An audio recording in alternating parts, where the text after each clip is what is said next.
I accidentally fell asleep next to a stranger on the train, and she left me a note. It was supposed to be just another routine trip home. I was tired after a long week at work, juggling deadlines and endless meetings. I boarded the train, found a quiet seat by the window, and settled in with my headphones on, ready to doze off on the way. The carriage was half full, but no one sat right next to me at first.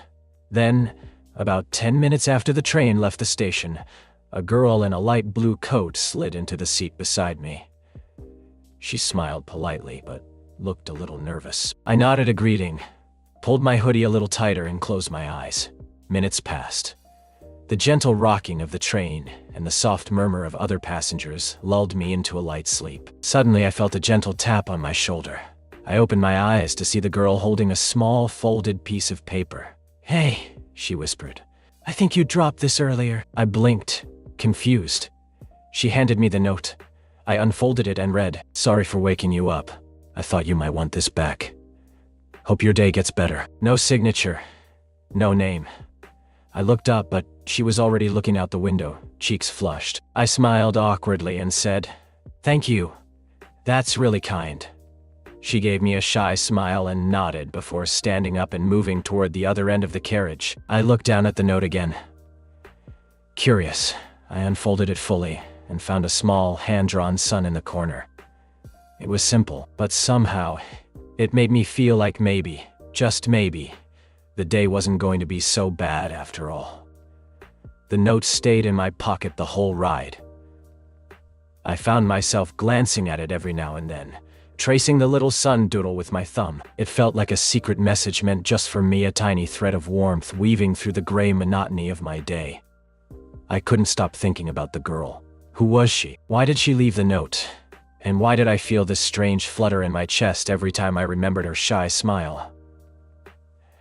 After the train pulled into my stop, I hesitated. I thought about calling out to her, but she had already disappeared into the crowd.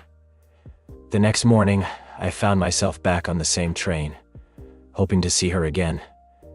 I scanned every face, every corner of the carriage, but she was nowhere to be found. Days went by and I kept returning to the train, hoping to catch another glimpse of the girl who had left me that note. It became the highlight of my otherwise routine commute. One afternoon, as the sun was setting and the carriage was nearly empty, she appeared again. The same light blue coat, the same nervous smile. Our eyes met, and she hesitated for a moment before sitting beside me. This time, she spoke first. "I'm Emma," she said softly. I smiled, feeling my heart speed up. "I'm Jake," I replied. We spent the rest of the ride talking about everything and nothing. About favorite books, the best coffee shops in town, and the silly things that made us laugh. For the first time in a long while, I felt something real, something hopeful. The next few weeks felt like a dream I didn't want to wake from. Emma and I met on the train almost every day. Sometimes we'd share headphones and listen to the same playlist. Other times we'd swap stories from our week. She told me about her job at the bookstore downtown, how she loved the smell of old pages in the quiet corners where she could escape. I told her about my job as a graphic designer and my endless battle with deadlines. One afternoon, as the train cut through the city's golden light, Emma pulled out a small notebook from her bag. "Want to see something?" she asked, her eyes sparkling with a mix of excitement and shyness. I nodded, leaning closer. She flipped the pages to reveal sketches, delicate drawings of trains, cityscapes, and tiny suns scattered throughout. "That sun?" I asked, pointing to the familiar doodle. She smiled. "It's my signature. I draw it whenever I want to remind myself of hope." I looked at her, feeling a warmth spread through my chest. "Maybe it's my new favorite symbol," I said. Our connection grew stronger, the train rides becoming the best part of my day. One evening, as the city lights flickered past, Emma reached out and took my hand. My heart jumped. "Jake," she whispered. "I'm really glad we met." "Me too," I replied, squeezing her hand gently. In that moment, the world outside the window faded away, and all that mattered was the warmth of her hand in mine. As autumn settled in, our little ritual on the train became more than just a daily meeting. It was our world. We began planning weekends together. exploring hidden corners of the city Emma loved, like a tiny cafe with the best cinnamon rolls, and a park where the leaves turned fiery red. One chilly evening, as the train hummed softly beneath the city, Emma pulled her coat tighter and looked at me with those bright eyes. "Jake, do you ever think about what comes next, after all this?" I hesitated. The thought had crossed my mind, but saying it out loud felt both thrilling and terrifying. "I do," I admitted. "I think about how I want to keep this as going, beyond the train rides." She smiled, her fingers brushing mine. "I feel the same," she whispered. "I've never believed in love at first sight, but maybe this is the closest thing." Our conversation drifted into dreams of the future, quiet mornings with coffee, late-night talks, the comfort of someone who understands your silence.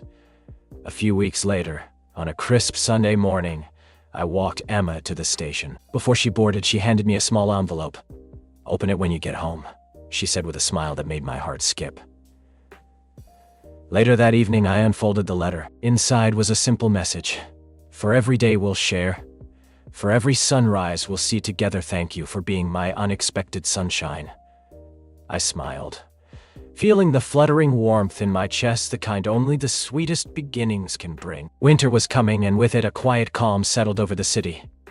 The train rides, once just a backdrop to my days, had become a place where hope lived, a small space where Emma and I built something fragile yet real. One evening, as snowflakes drifted softly outside the window, Emma and I sat side by side, hands intertwined, the world outside muffled by the gentle storm. She leaned her head on my shoulder and whispered, "I'm glad I fell asleep next to you that day. I never imagined a stranger could become someone so important." I smiled, feeling the warmth spread through me despite the cold outside. "Me too," I said. "Sometimes the best things come when you least expect them." Our story didn't have fireworks or grand declarations. It was quiet moments, shared smiles, whispered secrets, the feeling of being understood. Months later, on a chilly spring morning, I surprised Emma with a small picnic in the park where the first leaves had begun to bloom. As we sat beneath the budding trees, I pulled out the little notebook she had shown me months ago, one filled with suns and sketches.